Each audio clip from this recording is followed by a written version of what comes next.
नमस्कार.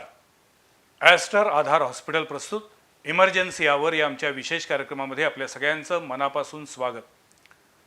आजार किती वेगवेगळ्या प्रकारचे असतात, किती वेगवेगळे नवनवीन आजार होत असतात याबद्दल गेल्या काही महिन्यांमध्ये आपण सातत्यानं वाचतोय, बघतोय, बोलतोय.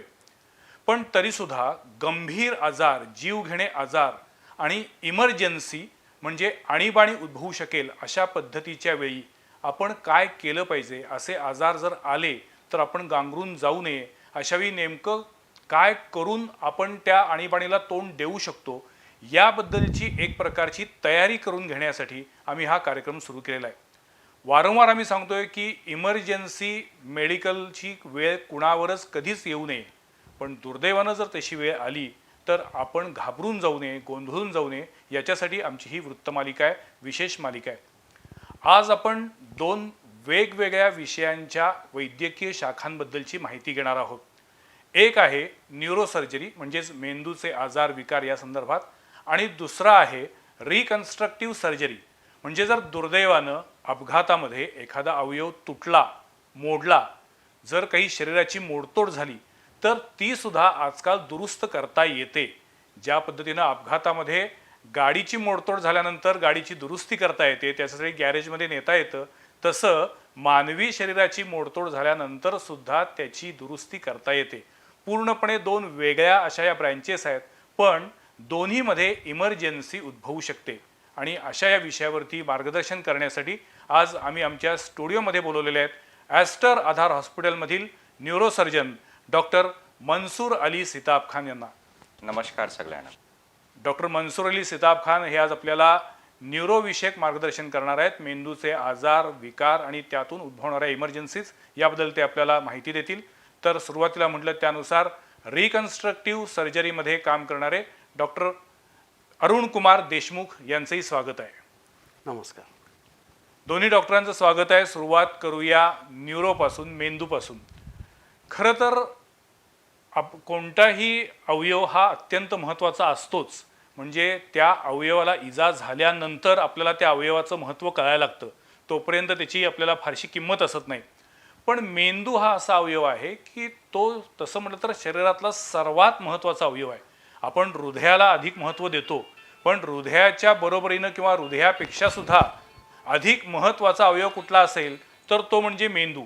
कारण मेंदू संपूर्ण शरीराला नियंत्रित करत असतो, संपूर्ण शरीराच्या हालचालींना एक प्रकारे ऑर्डर देत असतो. मला सांगा, ज्या पद्धतीनं हार्ट अटॅक येतो, ज्या पद्धतीनं हार्ट स्ट्रोक येतो किंवा हार्ट फेल्युअर होऊ शकतं, अशा पद्धतीनं मेंदूमध्ये इमर्जन्सी उद्भवणारे कोणते आजार असतात? जसं तुम्ही म्हटले ते एकदम करेक्ट वर्ड है. आपण हिंदीत बोला तरी चालेल, मराठी हिंदी दोनों चालेल. ओके. जैसे आपने कहा कि हार्ट अटैक, जैसे हृदय के लिए अगर कोई स्ट्रोक, वैसे ही ब्रेन में अगर स्ट्रोक आता है तो उसे हम ब्रेन अटैक कहते हैं. उसको साधारण भाषा में लकवा हो जाना कहते हैं, paralysis stroke. So paralysis stroke, लकवा हो जाना, ये एक टाइप का ब्रेन अटैक है जिसमें ब्रेन को अगर ब्लड सप्लाई नहीं पहुंचता तो इस वजह से ब्रेन का फंक्शन अफेक्ट होने की वजह से वो जिस एरिया को कंट्रोल करता है उसको लकवा हो जाता है. अच्छा. एक ये प्रकार का लकवा है. आणखी दुसरं असतं ज्याच्यामध्ये रक्तस्राव होते, ज्याला साधारण भाषामध्ये आपण ब्रेन हेमरेज म्हणतात. Okay. So brain haemorrhage is also a type of stroke.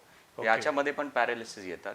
आणि ज्या मेंदूच्या हिस्स्यामध्ये रक्तस्राव झालेला आहे त्याप्रमाणे जो ते शरीराच्या अंगाला कंट्रोल करतो त्याला लकवा होणार. अच्छा. पण मग हार्टच्या डिसीजमध्ये, हार्ट अटॅक आल्यानंतर किंवा हार्ट फेल्युअर झाल्यानंतर जसा तिथे गोल्डन आवर महत्त्वाचा असतो, येस, तसा मेंदूच्या बाबतीत पण गोल्डन आवर असतो. येस, मेंदूच्या बाबतीत पण गोल्डन आवर खूप महत्त्वाचं आहे. लवकरात लवकर डायग्नोसिस झालं आणि लवकरात लवकर ट्रीटमेंट झाली हे खूप महत्त्वाचं आहे. ओके. सो नॉर्मली हे पेशेंट्स घरीत असतात आणि हे ऑल ऑफ अ सडन ही होता है, एकदम अचानक नहीं होता है. तो ये पॉइंट ऑफ व्यू में इमीडिएटली पेशेंट को बड़े हॉस्पिटल में लेके जाके डायग्नोसिस करवाना और उसका ट्रीटमेंट साइमल्टेनियसली स्टार्ट होना ये बहुत ज़रूरी है. अच्छा.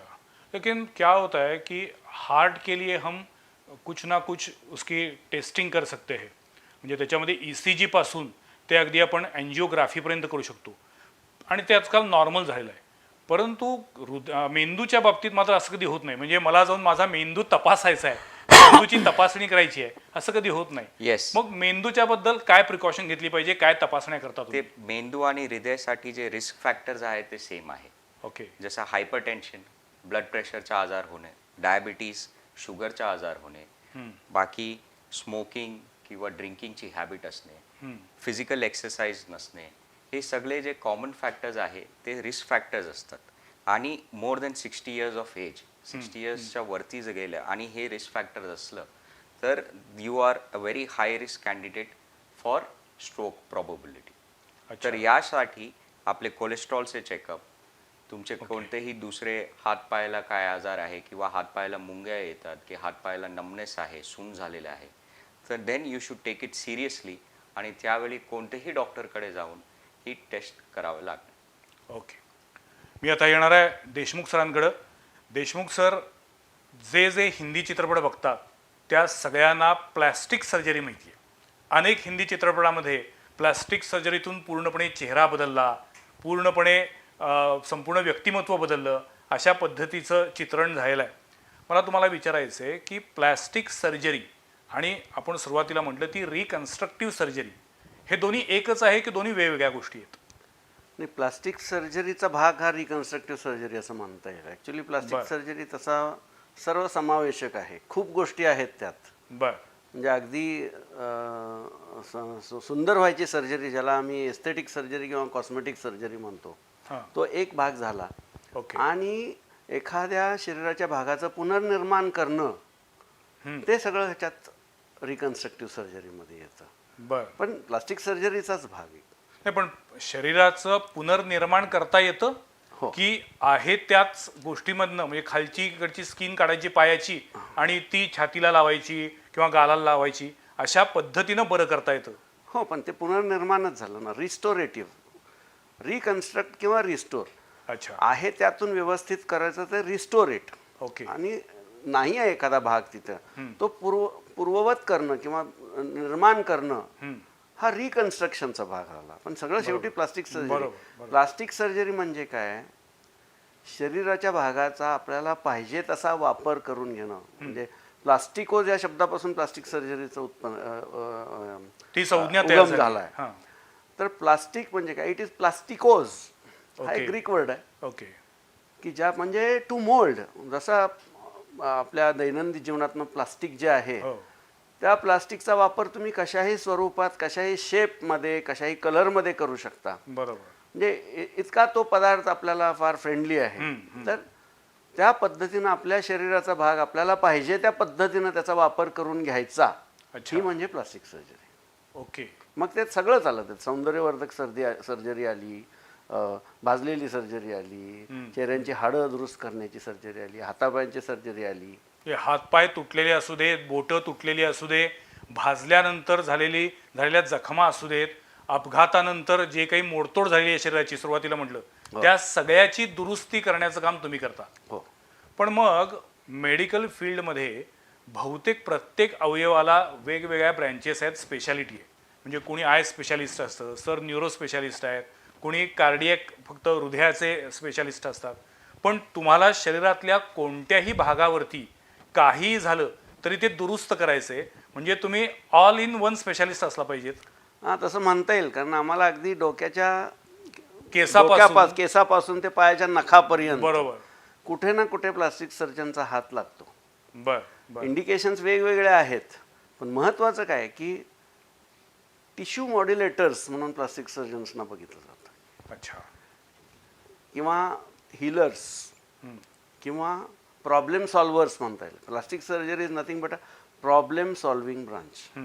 प्रॉब्लेम आहे कुठंतरी, तो सोडवायचा आहे आपल्याला, तिथं प्लास्टिक सर्जरीची संकल्पना उपयोगाला येते. पण मोस्टली प्लास्टिक सर्जरी हे तुम्ही म्हटलात त्यानुसार सौंदर्यशास्त्रासाठी जास्ती वापरली जाते, ॲस्थेटिकली त्याचा वापर केला जातो. नाही, हे ढोबळ मानानं लोक प्लास्टिक सर्जरी म्हणजे कॉस्मेटिक सर्जरी एवढं लोक समजतात.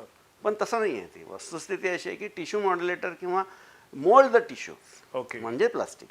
पण मग तुमच्या ब्रँचमध्ये कोणत्या प्रकारची इमर्जन्सी उद्भवू शकते? म्हणजे एखादा हात तुटला असेल, बोटं तुटली असतील, तर त्याला तातडीनं तुमच्याकडे आणलं पाहिजे. पण त्याच्यासाठी किती कालावधी असणं अपेक्षित आहे, तो हात पूर्ववत करण्याला किंवा ती बोटं पूर्ववत जोडण्याला? नाही, ॲक्च्युली कसं आहे की इमर्जन्सी ह्या शब्दाचा जर आपण वापर केला इथं, तर कुठलीही छोटी जखम सुद्धा इमर्जन्सी आहे. आणि मोठ्या प्रकारच्या जखमा ज्या आहेत, हात तुटला आहे, पाय तुटलेला आहे, ह्या सगळ्या प्लास्टिक सर्जरीमध्ये बऱ्या करता येतात. म्हणजे अगदी छोटी जखम जर म्हणायला गेलो तर या सगळ्यासाठी जो गोल्डन आवर संकल्पना आहे, ही प्रत्येक जखमेसाठी पण गोल्डन आवर संकल्पना आहे. बर बर 6 तासाच्या आत ह्या जखमेला काही ना काही करून आपल्याला मॅनेज करायचं असतं. का 6 तासाच्या वर गेलं तर त्याच्यात जी काही घाण गेलेली आहे, जे काही इन्फेक्शियस मटेरियल त्याच्यात गेलेलं आहे, ते जर नाही काढलं तर तिथं ऑलरेडी जंतुबाधा किंवा जंतू संसर्ग होण्याची शक्यता वाढते. 6 तासाच्या आत जर समजा तुम्ही तो टिश्यू जर समजा धुतला व्यवस्थित, त्याला जी काय आवश्यक आहे ती मेडिसिन्स दिली, तर इन्फेक्शन होण्याचं प्रमाण जे आहे ते बऱ्यापैकी कमी होतं. म्हणजे नंतरचं जे हिलिंग आहे ते अधिक फास्ट ते फास्ट होणार आहे. बरोबर. स्कारिंग जे आहे, ज्याला व्रण म्हणतो आपण, हां. ते कमी होणार आहे. अच्छा. मग यासाठी प्लास्टिक सर्जनची गरज पडते. आणि ते त्या वेळेत करणं वेळेत महत्त्वाचं. करणं महत्वाचं आहे. अच्छा. पण मला सांगा, तुम्ही 6 तासाचा अवधी सांगितला, तर हा अवधी प्रत्येक अवयवानुसार बदलू शकतो का? नाही, जंतुबाधेसाठी बोलायला गेलं तर 6 तास हा कुठल्याही अवयवासाठी, ॲक्सिडेंटमध्ये झालेल्या जखमेसाठी हे लागू पडतं. ओके. पण 6 तास आणखी काही गोष्टीसाठी फार महत्त्वाचं आहे, की जसं की समजा आता हात तुटलेला आहे, तर हा हात समजा धडा वेगळा झालेला आहे हात, तर त्यातलं जे मांसपेशी जे आहेत, ज्याला मसल म्हणतो आपण, लालसर जे मांस असतं त्याला रक्त पुरवठा 6 तासाच्या आत दिला पाहिजे. ओके.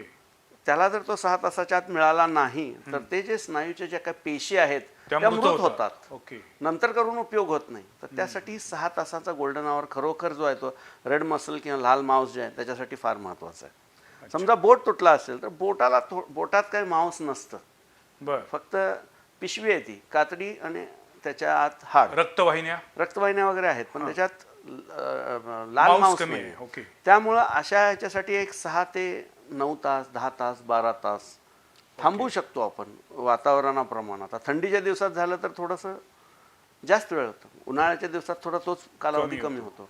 पण हे जर समजा व्यवस्थित स्टोअर केलं, आईसमध्ये प्रॉपर स्टोअर केलं, तर हा कालावधी अजून वाढतो. अच्छा. पण स्टोअर जर केलेलं नसेल तर मग ढोबळमानानं आपण म्हणू की 6 तास. पण मला असं वाटतं, कोणतीही दुर्घटना घडल्यानंतर लवकरात लवकर डॉक्टरांपर्यंत येणं हे कधीही चांगलं. अगदी बरोबर. मंसूर सर, अभी जैसे इन्होंने बताया कि इनके लिए 6 आवर्स का एक एवरेज पीरियड होता है, वैसे अगर ब्रेन में स्ट्रोक हो गया तो कितने घंटे में आपके तक पेशेंट आना चाहिए, और अगर वो नहीं आ सका तो क्या हो सकता है, क्या कॉम्प्लिकेशंस हो सकती है? सो जैसे मैंने आपको समझाया कि ब्रेन के स्ट्रोक 2 टाइप के होते हैं.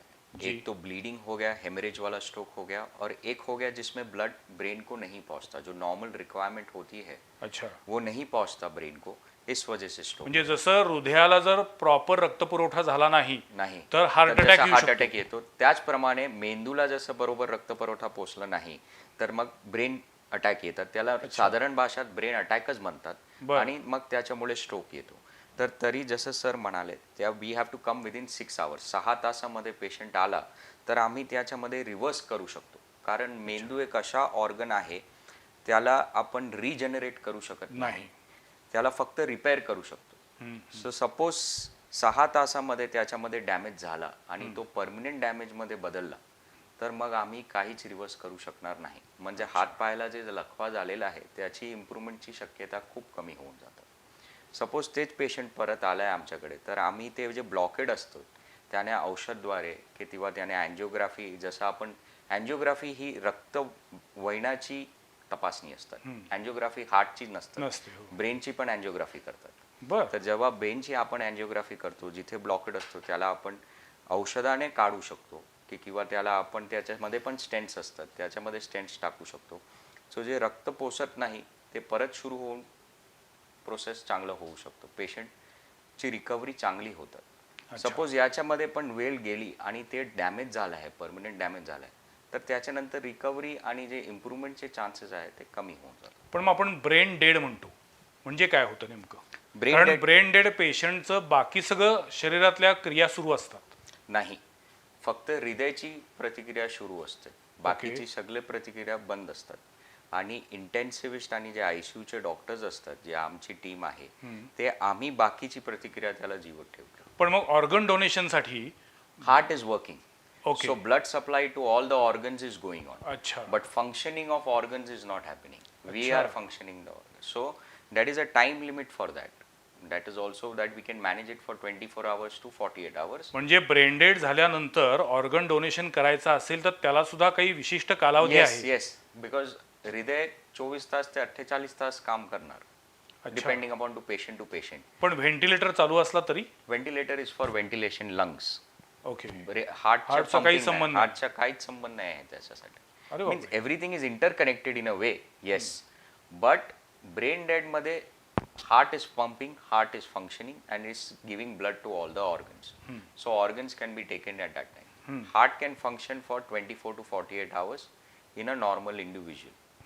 Beyond that also, yes, it is there, we have seen, but then the progress is depends upon patient to patient. Younger patient असेल तर जास्त दिवस राहू शकतो, नसेल आणि 60च्या वरती असेल तर मग 24 तासामध्ये आम्हाला कधी कधी ऑर्गन डोनेशन करावं लागतं. काय होतं की बऱ्याचदा ॲक्सिडेंटमध्ये डोक्याला मार बसतो आणि मग मेंदूचे आजार किंवा विकार उद्भवतात, अचानक जे येतात ते. अशा वेळेला बऱ्याचदा पेशंट बेशुद्ध अवस्थेमध्ये तुमच्याकडे येऊ शकतो. त्यावेळेला तुम्ही पहिल्यांदा काय तपासणी करता आणि त्यावेळेला त्याच्यावरती इमर्जन्सी उपचार काय होतात? ते इमर्जन्सी उपचार तरी आमच्या कॅज्युअल्टीमध्येच आमचे डॉक्टर्स स्टार्ट करतात. नाही, बऱ्याचदा असं असतं की शरीराला कोणती जखम नाहीये, कोणतीही मोडतोड नाहीये, पण फक्त डोक्याला मार लागलेला आहे, रक्त सुद्धा आलेलं नाहीये, पण तो पेशंट बेशुद्ध झालेला आहे. तर पहिला ते बघायचं की पेशंट बरोबर श्वास घेत की नाही.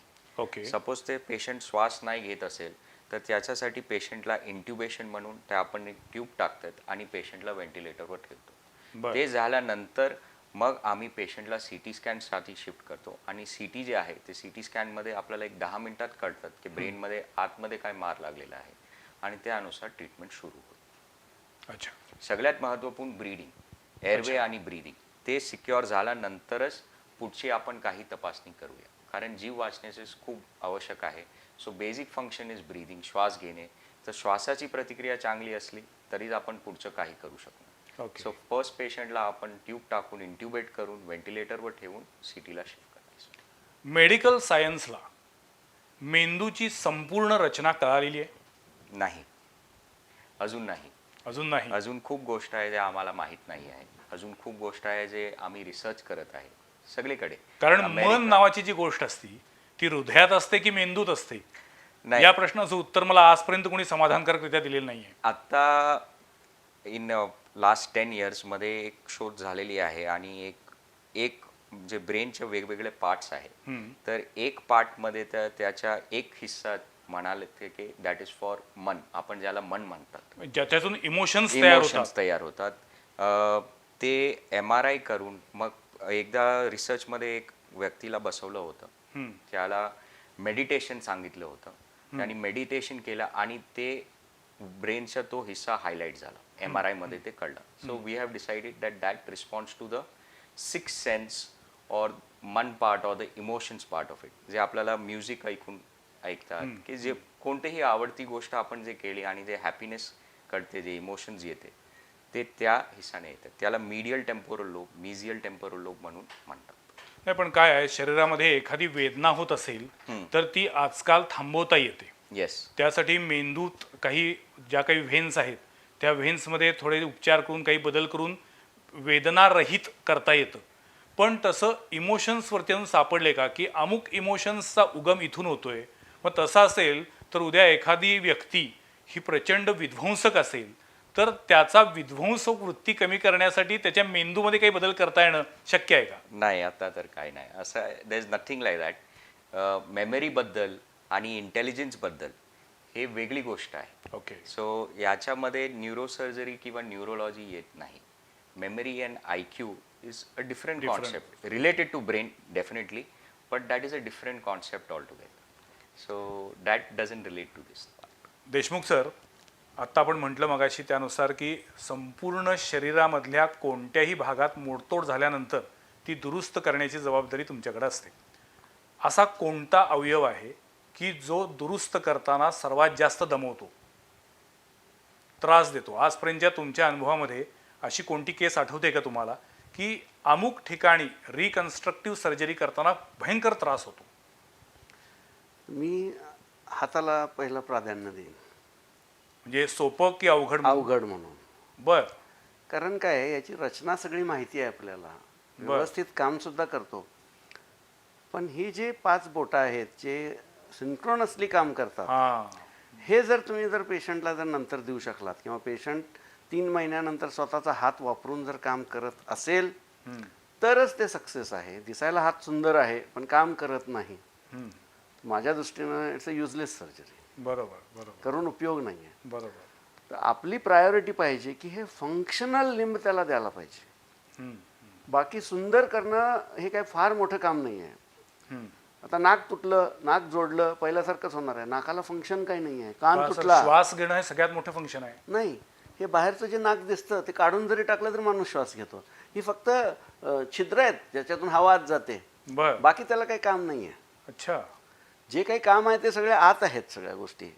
श्वास घेतल्यानंतर ते फुफ्फुसात जाणार आहे, फुफ्फुस त्याचं काम करणार आहे.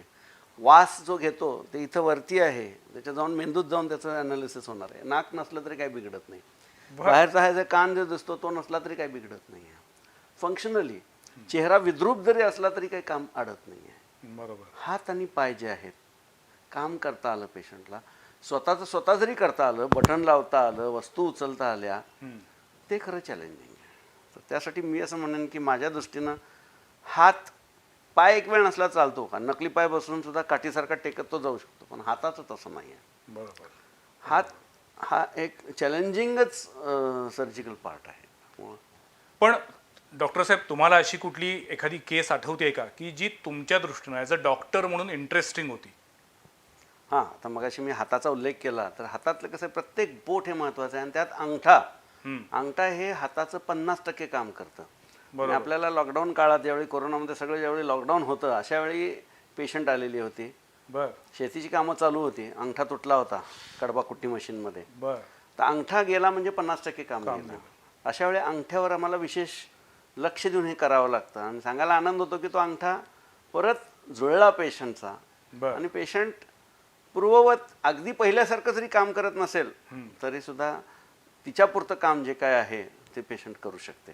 हे मला आनंदानं सांगावंसारखं वाटतं. पण साधारण हा अंगठा जोडल्यानंतर किती दिवसानंतर पूर्ववत काम करता येतं? साधारणपणे एक 4 आठवड्यानंतर. ओके. कारण 4 ते हाडं जुळायला लागतात, त्याच्या बाकीच्या ज्या बोटा हलवणाऱ्या नसा असतात त्या जुळायला लागतात आणि त्यानंतर एक 2 ते 3 आठवड्याचं फिजिओथेरपी. हां. कारण फिजिओथेरपीमध्ये काय होतं की 3-4 आठवडे काम नाही केलं की हात स्टिफ होतो, कडक होतो. तर ते परत आपल्याला ते परत ते फ्लुइडिटी परत आणणं महत्त्वाचं आहे. फंक्शन सुरू करण्यासाठी फिजिओथेरपी महत्त्वाची आहे आणि त्यानंतर एक साधारण 6 आठवड्यानंतर पेशंट हात वापरू शकतो. पण एखादा अपघात झाला आणि तुमच्याकडं इमर्जन्सीमध्ये पेशंट आला, तर अशा वेळेला तुम्हाला त्याला संपूर्ण शरीरावरती जखमा आहेत, खूप काही मोडतोड झालेली आहे, तर तुम्हाला त्या त्या अवयवांचे स्पेशालिस्ट पण बोलवावे लागतात का इमर्जन्सीच्या वेळेला? कसं असतं की एखादी समजा आता रोड ट्रॅफिक ॲक्सिडेंट आहे, जसं सरांनी सांगितलं, तर पहिल्यांदा काही इम्पॉर्टंट गोष्टी आहेत, म्हणजे ABC बघावं लागतं. ते सरांनी सांगितलं एअरवे बघायला पाहिजे. तो एअरवे त्याचा क्लिअर आहे की नाही, रक्तस्राव होऊन त्याचा एअरवे त्याचा ब्लॉक झाला आहे की नाही, ब्रीदिंग कसं आहे त्याचं, सर्क्युलेशन कसं आहे, म्हणजे त्याचं नाडी, त्याचं ब्लड प्रेशर किती आहे, ह्या सगळ्या गोष्टी सांगतात की पेशंटचे जे व्हायटल फंक्शन्स आहेत ते कसे आहेत. एकदा या गोष्टी व्यवस्थित आहे म्हटलं की मग नंतर आपण चालू करतो त्याची बुबुळं बघणं, मेंदू काम करतो की नाही, इथली हाडं काय फ्रॅक्चर झालेली आहेत का तोंडाची, नंतर छातीकडे यायचं, छातीच्या काय बरगड्या फ्रॅक्चर झालेत का, त्याला काही श्वास घ्यायला प्रॉब्लेम येत असेल तर काय आतल्या बाजूला रक्तस्राव झाला आहे काय छातीमध्ये काय. पण हे सगळं तपासणी करण्यासाठी तेवढा वेळ पाहिजे नाही. ह्या सगळ्या गोष्टी तशा सिंक्रोनस असतात. ओके. एक्सपर्ट माणूस असेल की ज्याला माहिती आहे काय बघायचं आहे, तो 5 मिनिटात सगळ्या ह्या गोष्टी अनालाइज करू शकतो. असं काही हे फार वेळ लागत नाही. तर त्यासाठी जे कॅज्युअलिटीमध्ये जे डॉक्टर असतात ते ट्रेंड असतात ह्या सगळ्या गोष्टी बघा. आणि at the same time hospital पण तसं अद्ययावत पाहिजे की सगळ्या हो, गोष्टी तपासता येऊ शकतात, सगळ्या गोष्टी ऑन कॉल रेडी पाहिजे. कुठलीही स्पेशालिटीची काही गोष्ट लागली तर ती रेडी पाहिजे. आणि म्हणून मग ॲस्ट्रा आधार सारखं हॉस्पिटल महत्वाचं की जिथे अंडर वन रूफ या सगळ्या गोष्टी एकत्र मिळू शकतात. मिळू शकतात. अच्छा, आपने बोल दिया कि एक तो ब्रेन हैमरेज हो सकता है या ब्रेन में स्ट्रोक आ सकता है, दोनों अलग अलग है? स्ट्रोक में ही दो टाइप है। ओके। एक इस्चेमिक स्ट्रोक जिसको बोलते हैं, जैसे हार्ट अटैक जैसा, अगर ब्लड सप्लाई बंद हो जाए तो। और एक हेमरेज जिसमें ब्लीडिंग बढ़ के हो जाए, ब्लड प्रेशर जब बढ़ जाता है तो ब्रेन की ब्लड वेसल्स बहुत पतली होती है तो वो फट जाती है, जिस वजह से ब्रेन हेमरेज होता है। सो स्ट्रोक के दो टाइप्स होते हैं, एक इस्चेमिक स्ट्रोक होता है, एक हेमरेजिक स्ट्रोक होता है। नाही, पण त्यातला प्राणघातक जास्ती कुठला? दोघेही प्राणघातक आहे।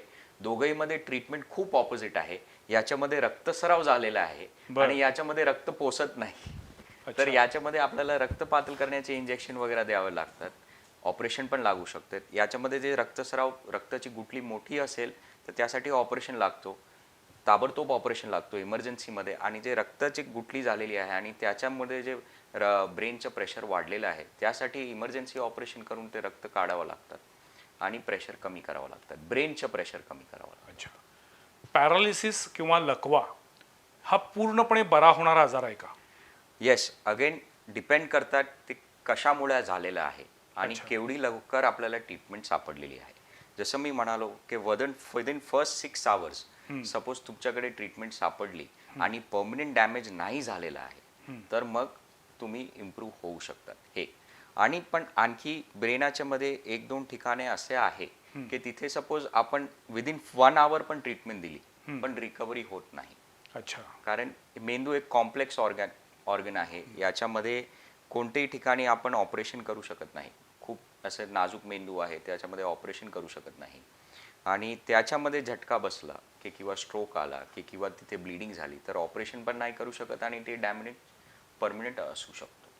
आपल्याकडे एक नेहमी सगळ्यांना माहिती आहे लहानपणापासून की 2 मेंदू असतात, छोटा मेंदू आणि मोठा मेंदू। येस, यातल्या कोणत्या मेंदूला मार लागल्यानंतर अधिक गंभीर दुखणं उद्भवू शकतं? सो मेडिकली स्पीकिंग मोठा मेंदू लहान मेंदू नसतात। ओके, नसतं? असं नसतात, पण ते जे पिक्चर मध्ये पण आहे की छोटे दिमाग को मत मारो। तर ज्याला छोटे दिमाग किंवा लहान मेंदू म्हणतात ते we call it as brain stem. याच्यामध्ये बेसिकली काय असतात, ते आपले हृदयाचे सेंटर असतात, जे आपलं हृदय काम करतो। जसं आपला हात पायाचे सेंटर इथे मोठ्या मेंदूमध्ये असतं, तर तिथे काही डॅमेज झाला तर हात पाय बंद होणार, पण छोट्या मेंदूमध्ये हृदयाचा सेंटर असतो तर आणि तिथे असे डॅमेज म्हणतात झाला। की छोट्या मेंदूमुळेच आपल्याकडे आपला बॅलन्स राहू शकतो। येस येस येस, अच्छा, सो हे बॅलन्सिंगचं काम आहे आणि हृदयाचा सेंटर पण मी तो असा वेगळा असा छोटा गोळा वगैरे असं काय नाहीये? आहे आहे ते पार्ट्स आहे, पण Okay. It is not labelled as big and small. Okay, म्हणजे एक सेरिब्रम म्हणतात, एक सेरिबेलम म्हणतात आणि त्याच्यामध्येचे जे ब्रिज असतात त्याला ब्रेन स्टेम म्हणतात, but it is not labelled as big and small, म्हणजे अशी गोष्ट। बट सेरिब्रम आणि सेरिबेलम असे 2 मेंदू आहे, त्यांचं वेगवेगळं काम पण वेगवेगळं आहे। जे बॅलन्सिंग आहे ते लहान मेंदू सेरिबेलमचं आहे, सेरिब्रम जे आहे आपल्या हातपायाचे मुवमेंट्स आहे, मेमरी आहे, ही सगळी गोष्ट। पण एखाद्या माणसाच्या डोक्याला मार लागलाय आणि त्याला हॉस्पिटलमध्ये आणलं, पण तरी सुद्धा त्याला जर लकवा किंवा पॅरालिसिस झाला तर तो वेळेत आला नाही किंवा त्याच्यावरती वेळेवर उपचार झाले नाहीत म्हणून तसं झालं असं म्हणता येत नाही, not in all the cases. जसं मी म्हणालो की कधी कधी मार अशा ठिकाणी असतात की suppose he comes within 30 minutes also, अर्धा तासात तरी आला, पण ते ठिकाण असं असतो की आपण त्याला काय करू शकत नाही। दुसरं डॅमेज किती मोठा डॅमेज आहे, सपोज ॲक्सिडेंट इतकं मोठं असेल की ही कधी कधी कोटी तुटून आतमध्ये जातात आणि सगळं पंक्चर होऊन जातं, तर त्याला आपण काय करू शकत नाही कारण ते परमनंट डॅमेज असतात। याला आपण रिकन्स्ट्रक्ट करू शकत नाही, तर याच्यामुळे त्याला काय करू शकत नाही। परमनंट डॅमेज म्हणजे त्याला परमनंट डॅमेज, बट रिहॅबिलिटेशन आणि फिजिओथेरपी ही दोघेही एक अंडरस्टेटेड आमच्या जे फील्ड आहे न्यूरोसर्जरी न्यूरोलॉजीमध्ये, फिजिओथेरपी आणि रिहॅबिलिटेशनला आपण इतकं इम्पॉर्टन्स देत नाही जेवढं वेस्टर्न कंट्रीजमध्ये देतात। सो जे फर्स्ट 6 मंथ्स असतात ॲक्सिडेंट किंवा स्ट्रोकच्या नंतर, हे फिजिओथेरपी जे व्यायाम असतात, फिजिओथेरपी असतात, दॅट इज व्हेरी इम्पॉर्टंट। औषध सोबत ते खूप गरजेचं असतं आणि that makes a patient lot difference and recovery makes a lot of difference physiotherapy बरोबर घेतली तर। अच्छा, पण मग मला सांगा, पॅरालिसिसचा अटॅक आल्यानंतर तो शरीरातल्या कोणत्या भागावरती अफेक्ट करेल हे कशामुळे ठरतं? की मेंदूला कुठं मार लागलाय त्याच्यावरती अवलंबून त्याच्यावरच असतं, कारण मेंदूची पण मॅपिंग असते।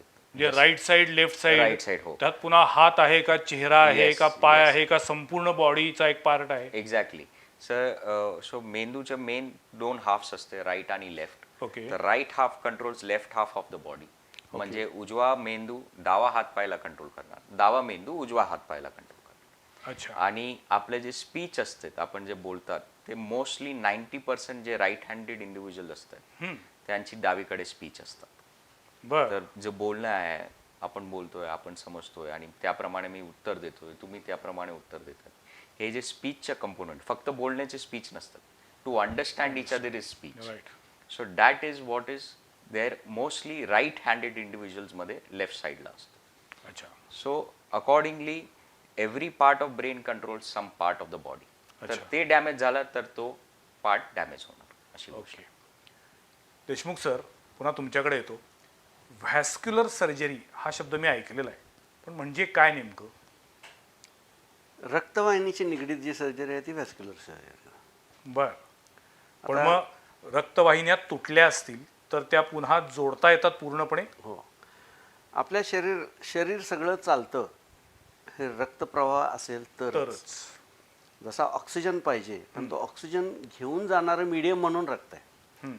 तर ते रक्त घेऊन जाणारी जी काही यंत्रणा आहे ही सगळी रक्तवाहिन्यांचं जाळं आहे. ते जर तुटलं तर तिथून पुढे रक्त जाणार नाही. तर त्यासाठी व्हॅस्क्युलर सर्जरी गरजेची आहे, रिपेअर करणं. ओके. पण मग जेव्हा आपण इमर्जन्सीबद्दल बोलतोय त्यावेळेला एखादा अवयव पूर्ववत न होणं याला जबाबदार व्हॅस्क्युलर सर्जरी असू शकेल. हो. म्हणजे त्या रक्तवाहिन्या जर वेळेवरती आणि व्यवस्थित जोडल्या गेल्या नाहीत तर तो पार्ट कायमचा फेल होऊ शकतो. होऊ शकतो. पण म्हणजे मग तुमच्या दृष्टीनं इमर्जन्सीमध्ये व्हॅस्क्युलर इंजुरीवरती तातडीनं उपाय केले पाहिजेत. आता कसं आहे की पहिल्यांदा आपण जसं आता मगाशी तुम्ही विचारलात की ॲक्सिडेंट झाल्यानंतर पेशंटला काय बघायचं. हो. पहिल्यांदा व्हायटल्स त्याचे कसे आहेत आणि ते झाल्यानंतर मग आपण हे बघायचं की हातापायाचं सगळं सुरळीत आहे की नाही, फ्रॅक्चर आहे का.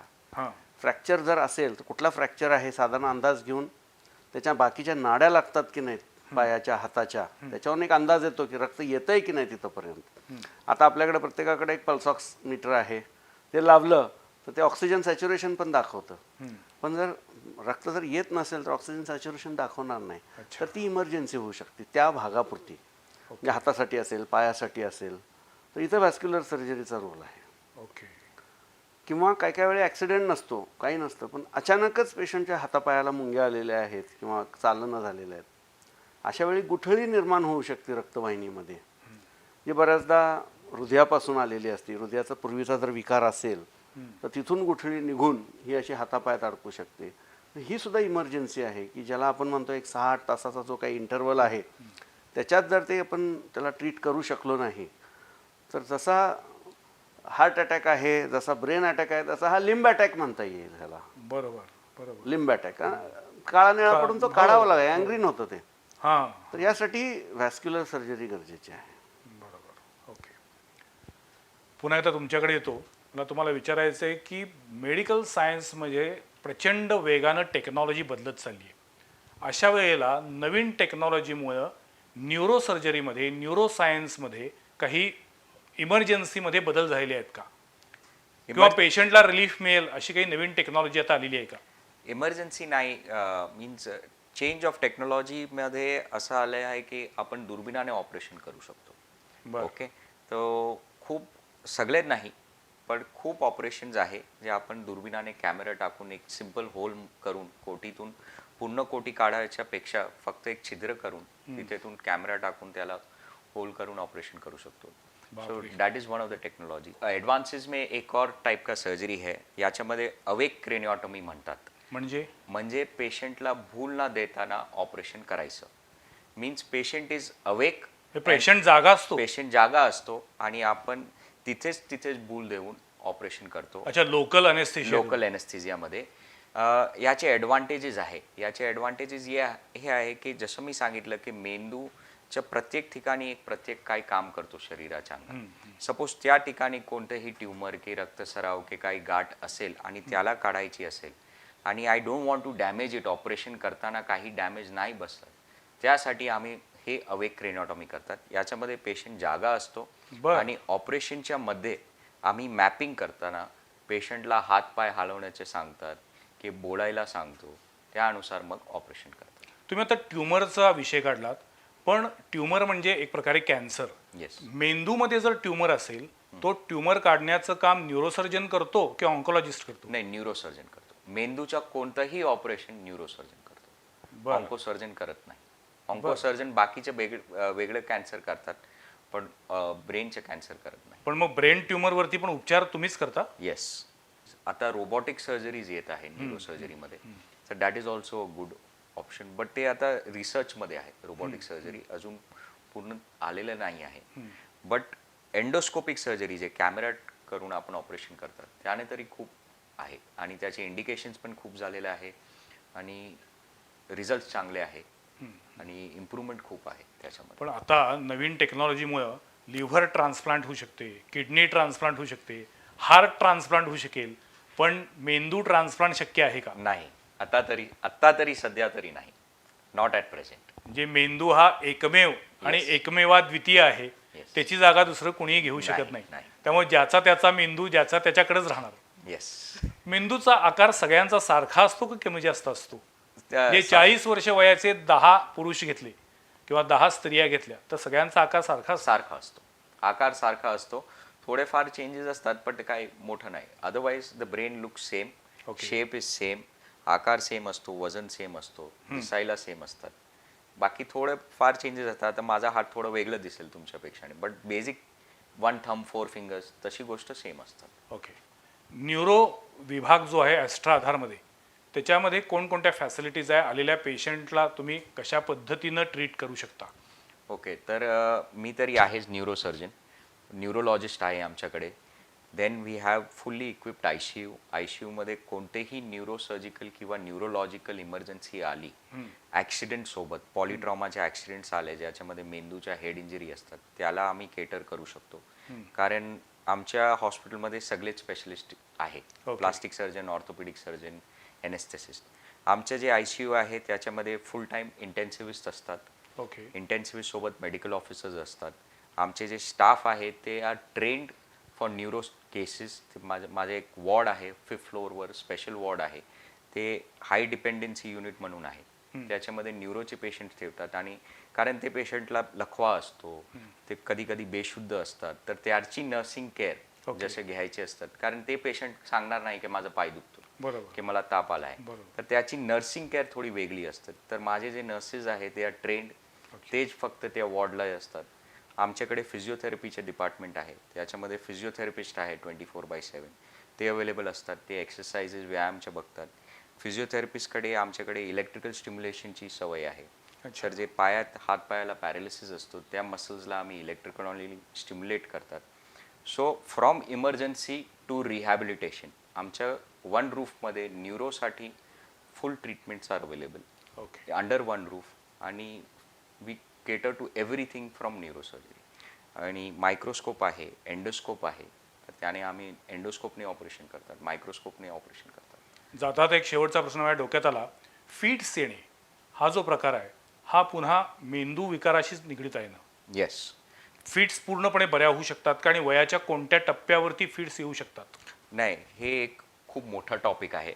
सो इन 1 लाईन वेगवेगळ्या प्रकारचे फिट्स असतात. ओके. कोणतेही फिट्स सपोज लहानपणामध्ये आले तर ते क्युअर होतात. बर. खूप फिट्स आहे ज्याला आपण 10 औषध देऊन पण कंट्रोल करू शकत नाही.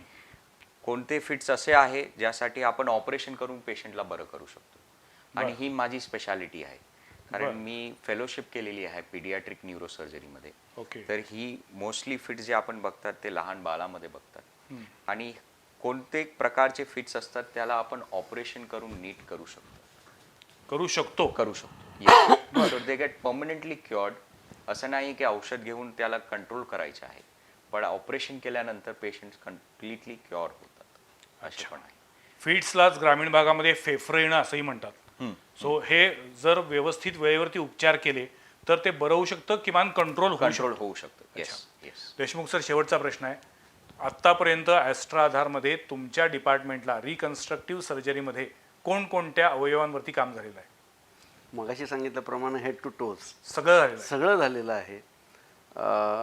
जनरली लोकांना काय माहिती असतं की ओठ दुभंगणे, टाळू दुभंगणे किंवा सुरुवातीला म्हटलं त्यानुसार सुंदर दिसण्यासाठीच्या सर्जरी किंवा मग केस यावेत म्हणून ती सुद्धा एक प्रकारची आजकाल मला असं वाटतं म्हणजे केश रोपण करणं हे सुद्धा तुमचीच ब्रँच आहे, बरोबर आहे ना?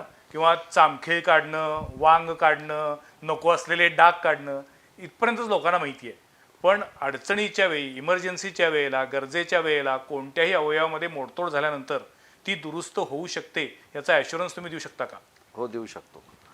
कसं असतं की नुसता पेशंटला बरं करणं महत्वाचं नाही आहे. मगाशी तुम्ही म्हणालात त्यानुसार पेशंटला त्याचं काम सुरू व्हायला पाहिजे, बरोबर. फंक्शनली रिस्टोर करणं, लुक वाईज. आता समजा चेहऱ्याला मार लागलाय, चेहऱ्याची हाडं तुटलेली आहेत, ते दुरुस्त केल्यानंतर पेशंटचा चेहरा हा त्याच्या ओरिजिनल चेहऱ्याशी मिळता जुळता असला पाहिजे, हे महत्वाचं आहे.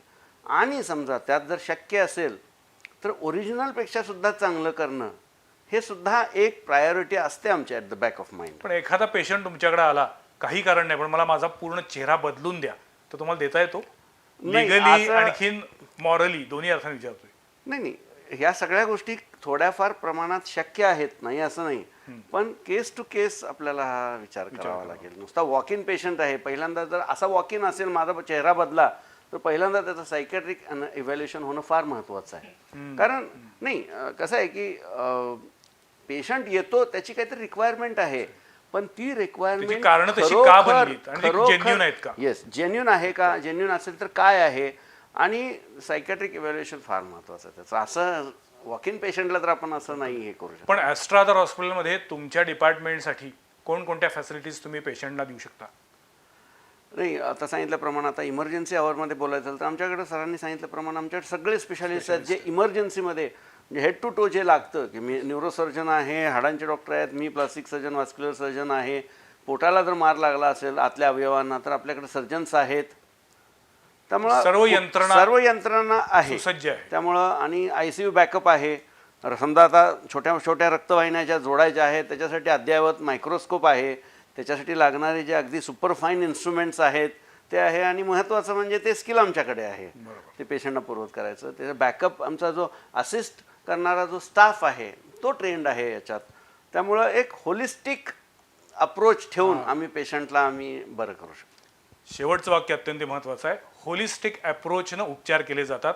मला वाटतं दोन अत्यंत प्रमुख अशा मेडिकल ब्रँचबद्दल आज आपण माहिती घेतलेली आहे. सुरुवातीला म्हटलं त्यानुसार वैद्यकीय आणीबाणीची वेळ कुणाच्याच आयुष्यात कधी येऊ नये, आम्ही प्रत्येक एपिसोडला हे सांगतोय. पण दुर्दैवानं तशी वेळ आली तर आपण सज्ज असावं, आपण गांगरून जाऊ नये आणि त्यासाठीच आम्ही हा एपिसोड करतोय. आजच्या या एपिसोडमध्ये डॉक्टर मनसूर अली सिताब खान यांनी आपल्या मेंदूच्या विकारांबद्दल, मेंदूतून उद्भवणाऱ्या इमर्जन्सीबद्दल माहिती दिलेली आहे. तर डॉक्टर देशमुख यांनी ज्या पद्धतीनं रिकन्स्ट्रक्टिव्ह सर्जरी करता येते त्याच्यातून एक प्रकारे नवीन खऱ्या अर्थानं संजीवनी मिळते त्याच्याबद्दल माहिती दिलेली आहे. आज हे दोन्ही डॉक्टर आमच्या स्टुडिओमध्ये आले, याबद्दल मी त्यांचे आभार मानतो. थँक्यू. पुढच्या आठवड्यात ॲस्ट्रा आधारमधील आणखीन काही तज्ज्ञ डॉक्टरांशी आपण बोलणार आहोत इमर्जन्सी आवर या आमच्या विशेष कार्यक्रमात. तोपर्यंत नमस्कार.